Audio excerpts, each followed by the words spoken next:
Good morning dear students.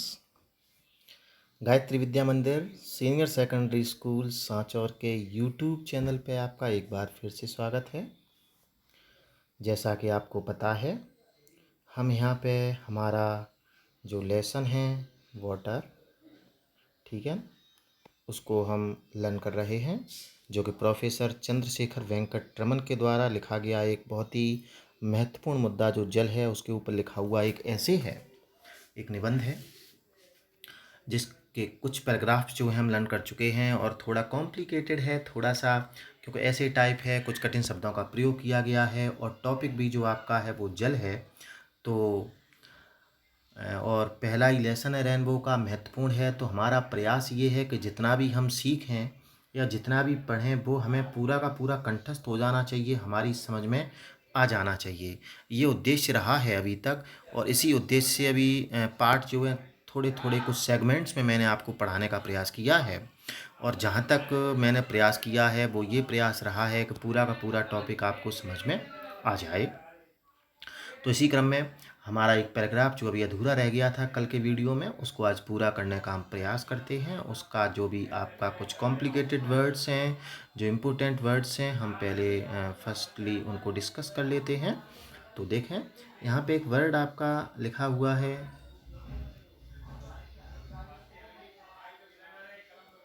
Inadequate. Inadequate inadequate का तात्पर्य है विद्यार्थियों अपर्याप्त। इनएडुकेट यानी अपर्याप्त। हालांकि आपको ध्यान होगा कि पिछले ही लेसन में पर्याप्त के लिए एक सब्सटेंशियल वर्ड आया था, उसका तात्पर्य था पर्याप्त। ये है अपर्याप्त। एक वर्ड यहाँ पे दे रखा है एडॉप्शन। एडॉप्ट तो आप जानते ही हैं, किसी चीज़ को एडॉप्ट कर लेना, अपना लेना। तो एडॉप्शन का तात्पर्य है अपनाना। Okay, next word is preventing.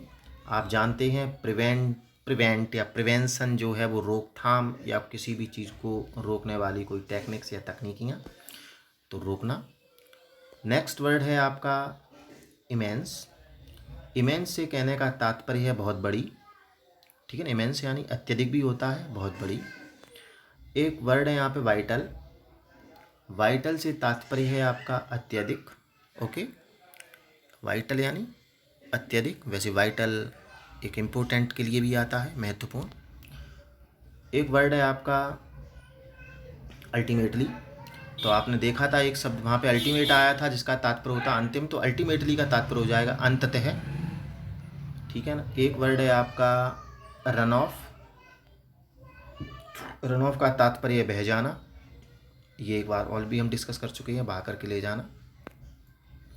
एक वर्ड है आपका क्वांटिटी, और क्वांटिटी का तात्पर्य है मात्रा, जिसे प्रोपोर्शन भी कह सकते हो।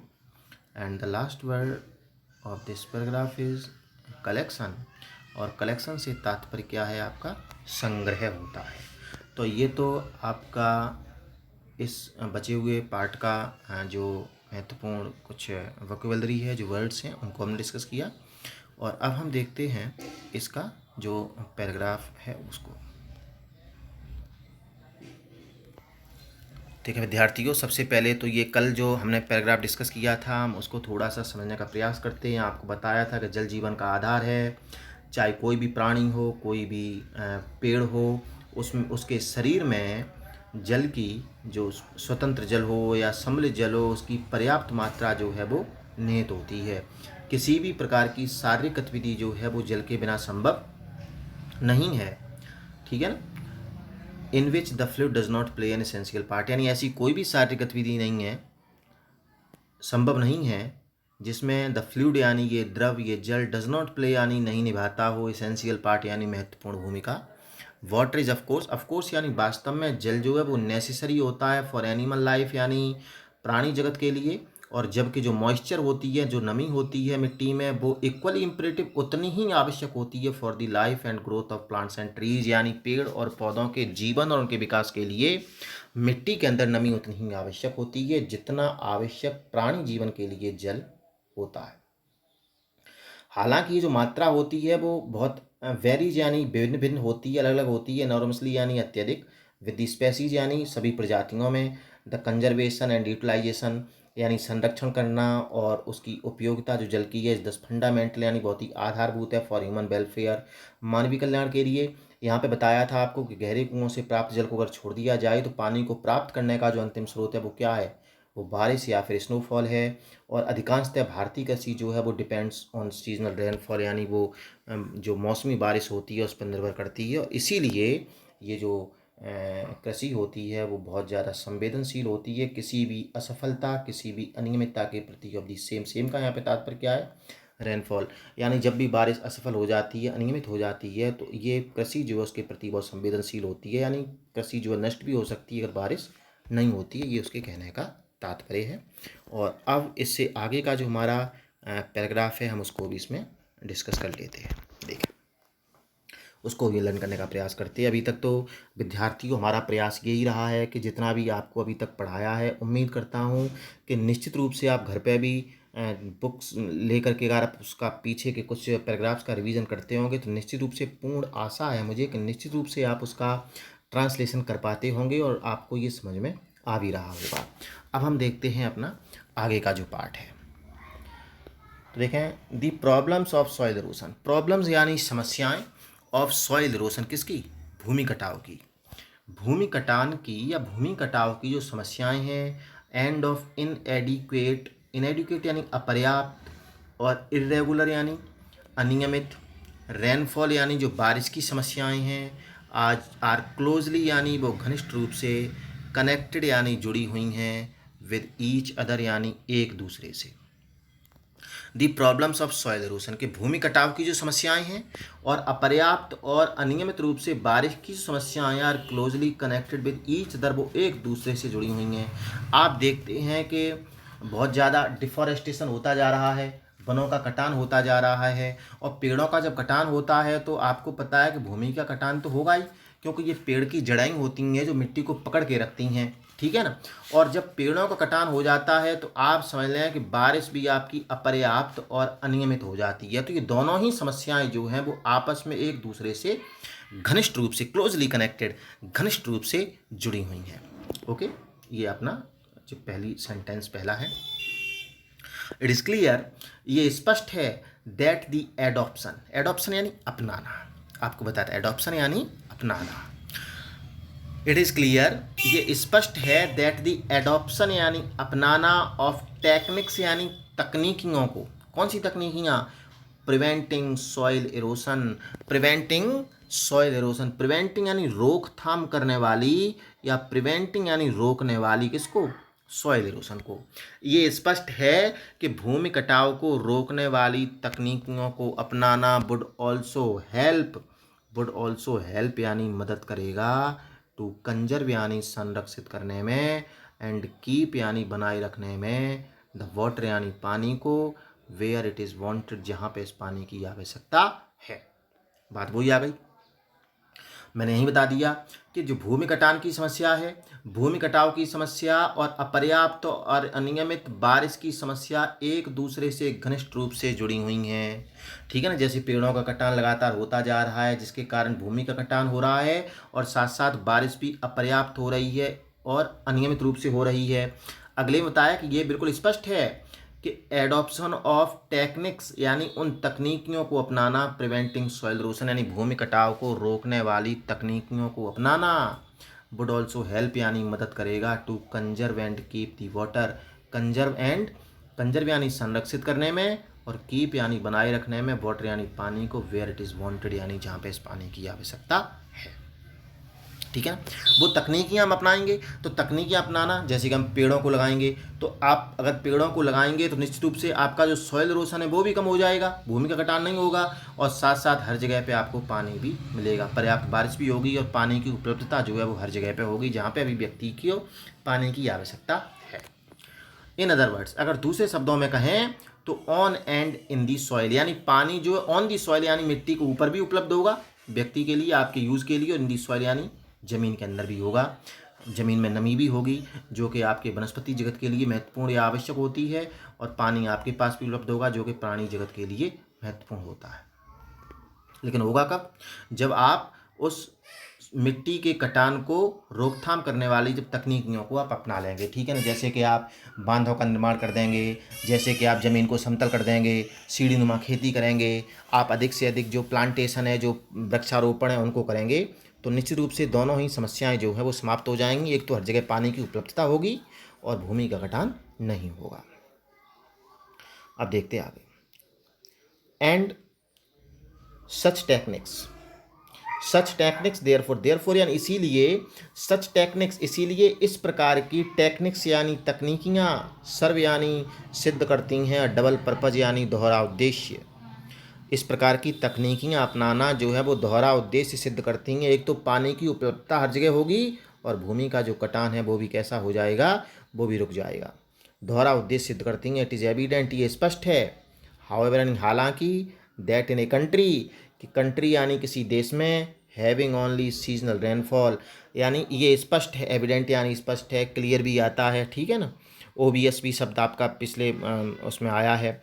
तो इट इज़ एविडेंट यानी स्पष्ट है, दैट इन ए कंट्री के एक ऐसे देश में, having only seasonal rainfall, having यानी प्राप्त होना, जहाँ पे केवल मौसमी बारिश होती हो, जैसे कि भारत है, जहाँ पे केवल मौसमी बारिश होती हो। एन इमेंस यानी अत्यधिक, क्वांटिटी यानी मात्रा, ऑफ रेन यानी बारिश की, मस्ट नेसेसरली, मस्ट यानी अवश्य ही, नेसेसरली यानी आवश्यक रूप से, रन ऑफ यानी बह जाती होगी, द ग्राउंड यानी जमीन पर, ठीक है ना। मस्ट रन ऑफ यानी अवश्य ही बह जाती होगी, द ग्राउंड यानी जमीन पर। क्योंकि अब इसको भी आप समझने का प्रयास करें, इसमें क्या कहा गया है। ये बिल्कुल स्पष्ट है, दैट इन ए कंट्री, एक ऐसे देश में, हैविंग ओनली सीजनल रेनफॉल, जहाँ पे केवल मौसमी बारिश होती हो, जैसे कि भारत में केवल मौसमी बारिश होती है कि आपके 3 से 4 महीने लगभग ऐसे होते हैं जब आपका मानसून आता है और बारिश होती रहती है। तो ऐसे देश में इमेंस क्वांटिटी यानी बड़ी मात्रा बारिश की, मस्ट नेसेसरली रन यानी आवश्यक रूप से, रन ऑफ यानी बह जाती होगी, द ग्राउंड यानी ज़मीन पर।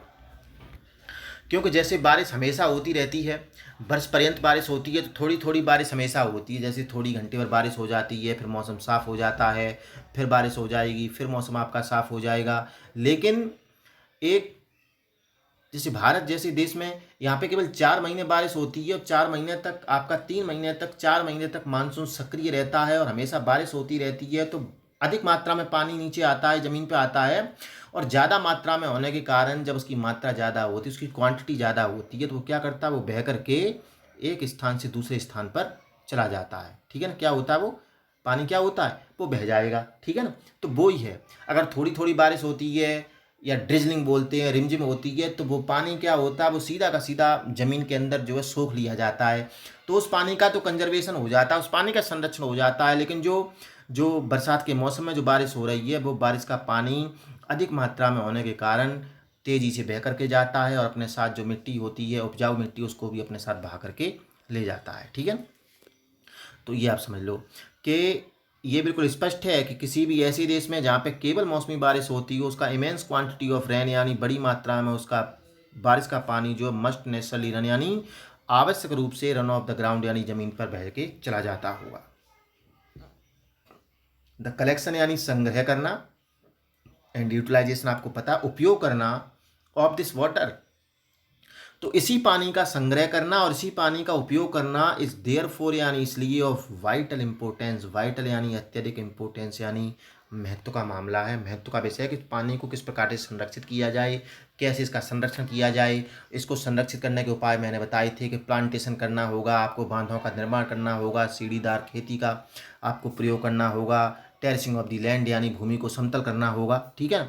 Much of it flows down, अधिकांशतः ये पानी जो है फ्लोज डाउन यानी बह जाता है, इनटू द स्ट्रीम्स यानी धाराओं में, एंड रिवर्स यानी नदियों में, एंड अल्टीमेटली और अंततः फाइंड्स इट वे, अपना रास्ता ढूंढ लेता है, टू दी सी यानी समुद्र की तरफ का। यानी पानी जब बड़ी मात्रा में होता है, अब कहीं पे आपके संरक्षण करने का तरीका नहीं है, जैसे आप संरक्षण कर सकते हैं, आप बांधों का निर्माण कर सकते हैं, तो बांध का निर्माण करोगे तो पानी जो है जगह जगह पे आपका कंजर्व हो जाएगा, स्टोर हो जाएगा, कलेक्ट हो जाएगा, तो उससे क्या पानी संरक्षित हो सकता है। जब आप इस प्रकार का कोई भी प्रयास नहीं करते हैं तो पानी बड़ी मात्रा में बह करके कहाँ जाएगा, पानी तो हमेशा ही बह करके नदी नालों में जाता है, और ये जो नदियाँ पहले छोटे नालों में जाएगा, फिर नदियों में जाएगा, नदियों से बड़ी नदियों में जाता है और बड़ी नदियाँ सीधी जा करके कहाँ मिल जाती हैं, समुद्र में। और ये पानी कहाँ पहुँचता है, समुद्र में पहुँच जाता है। मान लो कि बारिश तो आपके शहर में हुई थी और भारी मात्रा में बारिश हुई, लेकिन वो पानी बह करके कहीं नदियों में चला गया, नदियाँ पानी बहा करके लेके समुद्र में चली गई, तो इसका मतलब उस पानी का लाभ आपके शहर को नहीं हुआ, वो आपके शहर को क्या हो गया, नुकसान हो गया।